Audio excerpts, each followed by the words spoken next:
Estamos aprendendo como ler vários tipos de literatura da Bíblia. E vamos começar falando sobre narrativa bíblica. As narrativas, em sua forma mais básica, têm personagens vivendo em determinado contexto e passando por uma série de eventos. E o modo como esses eventos são escolhidos e organizados pelo autor chama-se enredo. Um enredo básico começa com uma personagem no seu contexto. Mas então algo novo e inesperado acontece, causando problemas que levam a um conflito final que é resolvido. E a personagem descobre que mudou e agora vive uma nova situação normal. Agora, quando lemos narrativas, é importante entender cada cena no contexto do enredo geral. Podemos tornar uma história em outra completamente diferente se ignorarmos o seu lugar no enredo. Isso acontece quando as pessoas leem a Bíblia. Sério? Sim. Veja, por exemplo, a história de Gideão. Há uma cena muito conhecida em que Gideão está tentando saber se Deus vai ajudá-lo a vencer uma batalha e pede um sinal a Deus.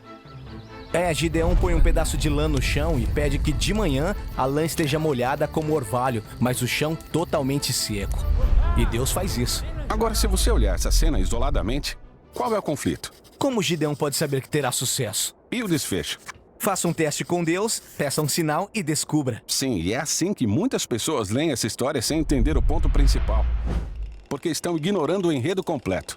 É mesmo? Sim, vamos começar do início e você entenderá o contexto. A história começa com Gideão e os israelitas vivendo aterrorizados porque estão sendo oprimidos por invasores, os midianitas. Entendi. Então, há uma chamada à ação. Deus encarrega Gideão de derrotar os midianitas e salvar Israel.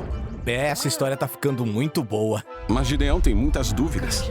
E ele pede a Deus que faça um truque mágico, um sinal, para que ele saiba que és tu mesmo que estás falando. E Deus se rebaixa ao nível dele e lhe dá um sinal acendendo um fogo em um altar. Então Gideão já pediu um sinal. Isso não é tudo. Na cena seguinte, Deus ordena a Gideão que derrube um altar de outro Deus. Mas Gideão está com tanto medo que faz isso à noite. Então Gideão é cético e meio covarde. Chegamos agora ao momento em que Gideão está prestes a enfrentar os midianitas, mas ainda tem dúvidas, por isso ele pede outro sinal, o pedaço de lã. Ele diz, quero saber se tu realmente me usarás para libertar Israel. E Deus dá o sinal que ele pede. Mas ele continua em dúvida e pede outro sinal, que é só uma variação do anterior. Certo, parece que Gideão está pedindo por muitos sinais. Exatamente. No contexto mais amplo, fica claro que o conflito não é como Gideão pode discernir a misteriosa vontade de Deus. O verdadeiro conflito é quando esse cara vai tomar jeito e começar a confiar em Deus. Certo, então qual é o desfecho? Vamos continuar lendo. Gideão reúne um grande exército, 30 mil soldados, para lutar contra os midianitas. E Deus diz, não, são soldados demais.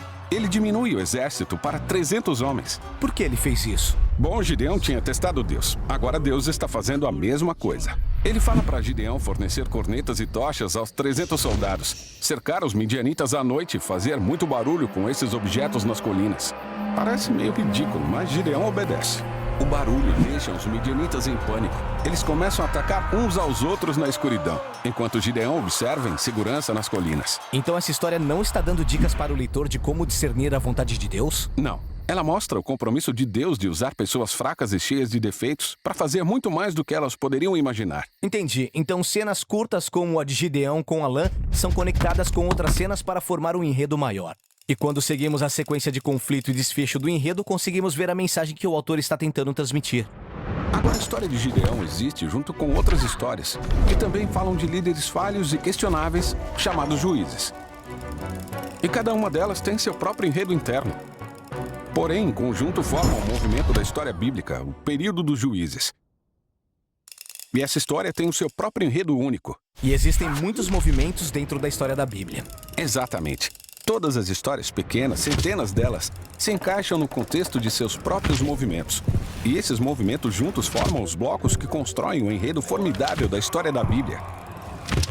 Então não importa a parte da Bíblia que eu esteja lendo, preciso prestar atenção em várias camadas de enredo para poder ler cada história no seu próprio contexto. Isso, a Bíblia é uma obra literária muito sofisticada. Portanto, todos esses enredos menores continuam se sobrepondo, aumentando a tensão na história. E quando olhamos para trás, podemos ver como todos eles se entrelaçam e formam uma história unificada que nos leva até Jesus.